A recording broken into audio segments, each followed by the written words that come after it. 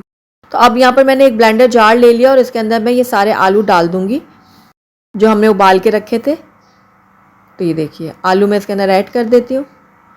उसके बाद इसके अंदर मैं ऐड करूँगी इमली का पल्प।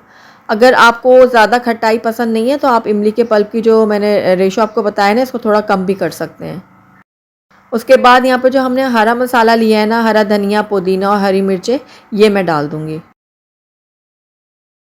अब इसके अंदर कुछ ड्राई स्पाइसेस ऐड करते हैं। तो सबसे पहले मैं इसके अंदर ऐड करूँगी धनिया पाउडर 1/2 टीस्पून, ज़ीरा पाउडर मैंने यहाँ पर लिया है 1 चाय का चम्मच, चिकन पाउडर यहाँ पर मैंने लिया है 1 चाय का चम्मच, नमक आप अपने टेस्ट के अकॉर्डिंग डालिएगा, मैंने यहाँ पर 1/2 टीस्पून लिया है, हल्दी पाउडर लिया है मैंने यहाँ पर 1/2 टीस्पून, और लाल मिर्चों का पाउडर भी मैंने यहाँ पर 1/2 टीस्पून ऐड किया है।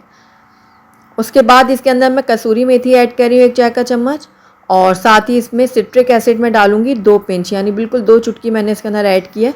और फूड कलर डालूंगी यहाँ पर 2 चुटकी। ये ऑप्शनल है, अगर आप डालना चाहते हैं तो डालें, वरना स्किप कर सकते हैं। लेकिन बाहर जो ठेलों से ये मिलती है ना चटनी, इसके अंदर वो फूड कलर ऐड करते हैं। अब इसके अंदर मैं 1 कटोरी जो है वो पानी ऐड कर दूँगी। तो अब बस इसका ढक्कन बंद करूँगी और मैं सारी चीज़ों को मोटा मोटा सा ब्लेंड कर लूँगी। बहुत ज़्यादा हमने इसका पेस्ट तैयार नहीं करना। तो ये देखिए सारी चीज़ों को मैंने मोटा मोटा सा ब्लेंड कर लिया और इसको मैं डाल देती हूँ एक कटोरे में। अब इसका हम तड़का तैयार करेंगे, लेकिन उससे पहले हम इसके अंदर ऐड करेंगे 1 चाय का चम्मच कुटी हुई लाल मिर्च, और इसको भी मैं मिक्स कर लेती हूँ। तो वैसे तो हमारी आलू की तरकारी बिल्कुल रेडी है, लेकिन इसको मज़ीद फ्लेवर देने के लिए हम इसका एक ज़बरदस्त सा तड़का तैयार करेंगे। तो यहाँ पर मैंने 1/3 कप ले लिया ऑयल, और इसको मैं थोड़ा सा गर्म होने दूँगी। उसके बाद मैंने यहाँ पर 1/4 टीस्पून ले लिया राई दाना, 1/4 टीस्पून मैं इसमें डालूँगी कलौंजी, और 1/4 टीस्पून इसके अंदर मैंने मेथी दाना ऐड कर दिया। अब इन तीनों चीज़ों को मैं हल्का सा क्रैकल कर लूँगी, ताकि इन तीनों मसालों की जो खुशबू है ना वो ऑयल में आ जाए। हल्का सा इन चीज़ों को फ्राई करने के बाद मैं इसके अंदर आलू की तरकारी जो हमने अभी बना के रखी थी ना, वो सारी की सारी डाल दूँगी। आलू की तरकारी डालने के बाद सारी चीज़ों को मैं अच्छी तरह से मिक्स कर लूँगी। और ये लीजिए बहुत ही चटपटी मसालेदार हमारी आलू की तरकारी जो है वो बन के रेडी हो गई है। बस इसको मैं 1 से 2 बॉयल आने दूँगी। बहुत ज़्यादा आपने इसको गाढ़ा नहीं करना, क्योंकि ये थोड़ी देर पड़ी रहेगी ना तो और भी ये गाढ़ी हो जाएगी। तो इसलिए बस थोड़ा पतला ही हम इसको उतारेंगे, तभी ये समोसों के ऊपर डालकर मज़ा आएगा इसको खाने का। तो बस हमारी चटनी जो ये तैयार है, इसको मैं एक तरफ रख देती हूँ और यहाँ पर हम अगले स्टेप की तरफ चलते हैं। तो यहाँ पर देखिए मैंने समोसों वाली पट्टियाँ ले ली हैं, जो ये ईज़िली मिल जाती हैं बाज़ार से। तो इसको अब मैं कट करने का आपको तरीका बता देती हूँ कि एक शीट मैंने लिया है, इसको मैं हाफ़ कर लूँगी इस तरह से। तो आपको नज़र आ रहा है ये हाफ़ निशान बन गया, तो इसको बस हम कट कर लेंगे छुरी की मदद से। ये मैं आपको दिखाने के लिए एक कर रही हूँ, आप 3 4 5 पट्टियाँ एक साथ रख के भी ऐसे कर सकते हैं, इससे आपका आसानी हो जाएगी, जल्दी काम निपट जाएगा। तो ये देखिए हाफ़ मैंने इसको कट कर लिया। अब दोबारा से हम इसको हाफ़ कट करेंगे। ये देखिए इस तरह से फ़ोल्ड करूँगी और इसको बिल्कुल इक्वल कर लूँगी। तो यहाँ पर इसको प्रेस करने के बाद इसको दोबारा से निशान बन जाएगा, और यहाँ से भी मैं इसको कट कर लूँगी। ये देखिए इस तरह से। तो एक शीट से हमने ये 4 समोसे बनाने हैं। तो सारी शीट्स को मैं इसी तरह से कट कर लेती हूँ, उसके बाद हम समोसे बना लेंगे। तो सारे समोसों की जो शीट्स थी ना, मैंने उनको इस तरह से कट कर लिया है। तो चलिए अब हम समोसे बना लेते हैं, लेकिन उससे पहले हम इसकी एक लई सी तैयार करेंगे। तो मैंने यहाँ पर आटा ले लिया है और इसके अंदर मैं थोड़ा थोड़ा करके पानी डालूँगी और एक गाढ़ी सी लई सी तैयार कर लूँगी। ये देखिए इस तरह से हमने एक गाढ़ी सी लई तैयार कर ली है। अब हम समोसे बनाना शुरू करते हैं। तो एक पट्टी मैंने ली है और इसका जो एक किनारा है ना, इसको पकड़ के मैं इस कोने से मिला दूँगी। ये देखिए, उसके बाद इसको उठाऊंगी और ऊपर की तरफ एक कोने से मिला दूंगी। ये देखिए